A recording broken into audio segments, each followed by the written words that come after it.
Hello hi सर्वांना, welcome back to my channel. I hope तुम्ही सर्वजण मजेत असाल आणि आनंदित असाल. आज आहे संडेची सकाळची सगळी फारशी कामं आवरलेली आहेत आणि आज मला खूप काही म्हणजे कामं आहेत. घरातली खूप काही म्हणजे कामं आहेत. गेल्या आठवड्यात करणार होती, पण मी गेली होती आईकडे, त्याच्यामुळे ती सर्व कामं राहिली होती.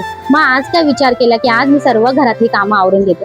आज मात्र माझ्या ऑफिसला सुट्टी आहे, पण घरातल्यांसाठी सुट्टी नाहीये, म्हणून विचार केला की सर्व कामं आवरून घेते. तर मला आधी तर जायचं आहे स्टार बाजारला. त्याच्यानंतर घरात जो काही सामान आणणार आहे तो मला भरून ठेवायचा आहे आणि मेन म्हणजे माझं काम आहे ते मला फ्रीज ऑर्गनाईज करून ठेवायचं आहे, कारण की एवढा मेसी झालेला आहे आणि कपाट मात्र ऑर्गनाईज करायचा आहे. एवढा मेसी झालेला आहेत ना दोन्ही वस्तू की खूपच. त्याच्यामुळे ना म्हटलं की आज वेळ काढून ह्या सगळ्या गोष्टी करून घेते.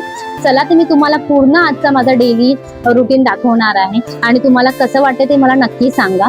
आता सुरुवात म्हणजे सकाळीचा नाश्ता वगैरे झालेला आहे. सिद्धार्थ गेलेला आहे ट्युशनला. पिऊ आणि पिऊचे पप्पा आणि आम्ही चाललो आता स्टार बाजारला. घरातली सर्व कामं आवरून घेतलेली आहेत, नाश्ता वगैरे झालेला आहे. चला तर भेटते तुम्हाला. हॅलो हाय सर्वांना, माझ्या चॅनलवर तुमचं मनापासून स्वागत आहे. आज मी गेले होते स्टार बाजारमध्ये आपल्या घरासाठी महिनाभरचा किराणा सामान घेण्यासाठी.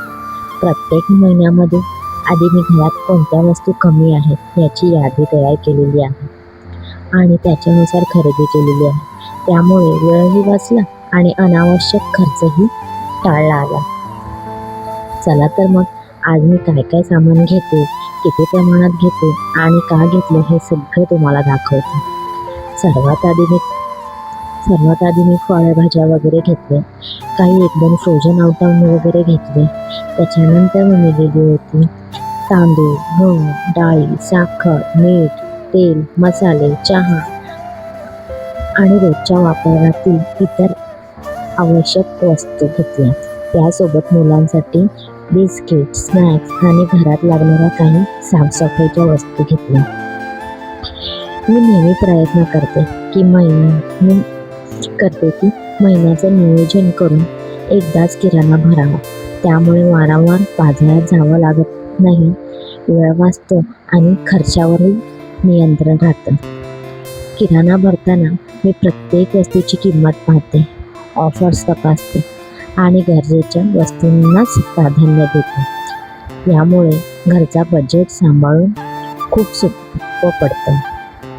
घर व्यवस्थित चालवायचं असेल तर मोठ्या कमाईपेक्षा योग्य नियोजन महत्त्वाचं असतं.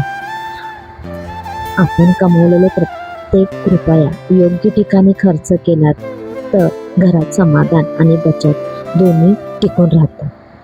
लहान लहान बचतीनेच पुढे मोठी ताकद बनतात.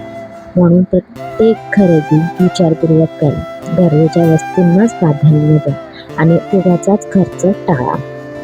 घर सांभाळणे ही सुद्धा एक मोठी जबाबदारी आहे. प्रेम, नियोजन आणि संयम या तिन्ही गोष्टींनीही कोणतंही घर आनंदी राहू शकतं.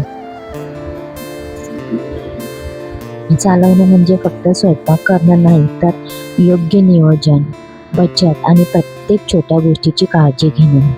लहान लहान सवयी मोठा बदल घडवतात. आज केलेले योग्य नियोजन उद्याची बचत बनते. मेहनतीला आणि शिस्तीला पर्याय नसतो. आपल्या कुटुंबासाठी केलेली प्रत्येक छोटी मेहनत ही खूप मोठी होत असते. महिन्याचा बजेट ठरवून खरेदी केली तर पैसाही वाचतो आणि महिनाभर कोणत्याही वस्तूची चिंता राहत नाही. खरेदीला जाण्यापूर्वी यादी तयार केली की गरजेचा सामान घेतला जातो आणि वेळही वाचतो.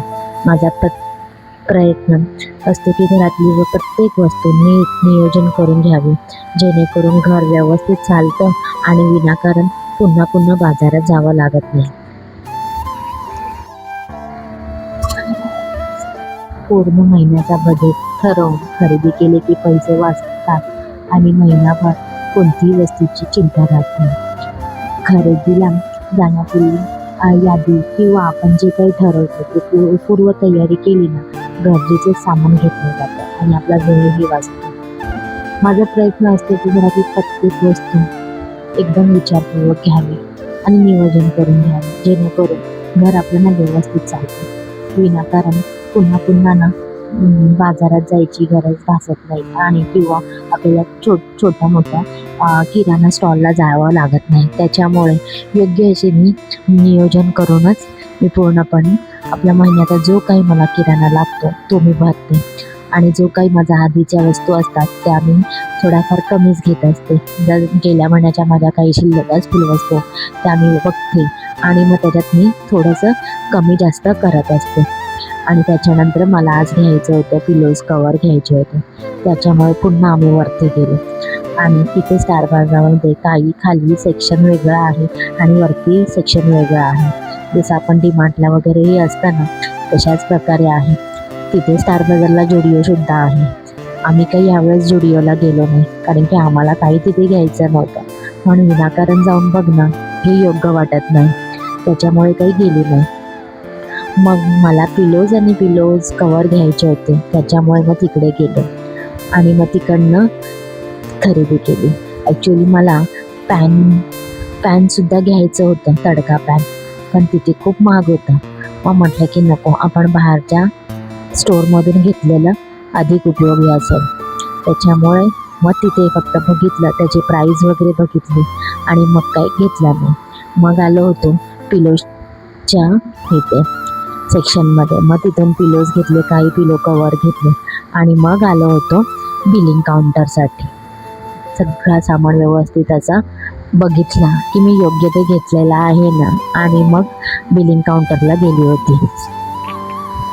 मध्ये मी घेतलेल्या रोजच्या वापराच्या वस्तू, किराणा सामान आणि माझा संपूर्ण शॉपिंग अनुभव तुमच्यासोबत शेअर केलेला आहे. महिन्याचा किराणा भरताना कोणत्या गोष्टी घेतल्या, कशी निवड केली आणि शॉपिंग करतानाचे काही खास क्षण या व्हिडिओमध्ये पाहायला मिळतील. जर तुम्हाला माझे shopping video, daily blog, family videos, office routine जर बघायचं असेल तर हा व्हिडिओ नक्की शेवटपर्यंत पहा आणि तुम्ही माझ्या चॅनलला नक्की सबस्क्राईब करा, लाईक करा, तुमच्या मित्रमैत्रिणींसोबत शेअर करा. तुम्हाला कोणती वस्तू सर्वात जास्त आवडली किंवा तुम्ही महिन्याचा किराणा कुठून भरता ते कमेंटमध्ये नक्की सांगा. व्हिडिओला लाईक करा आणि तुमचं मत मला नक्की सांगा. चला तर मी भेटते उद्याच्या व्हिडिओसोबत. तोवर तुमची स्वतःची काळजी घ्या. Take care friends and bye.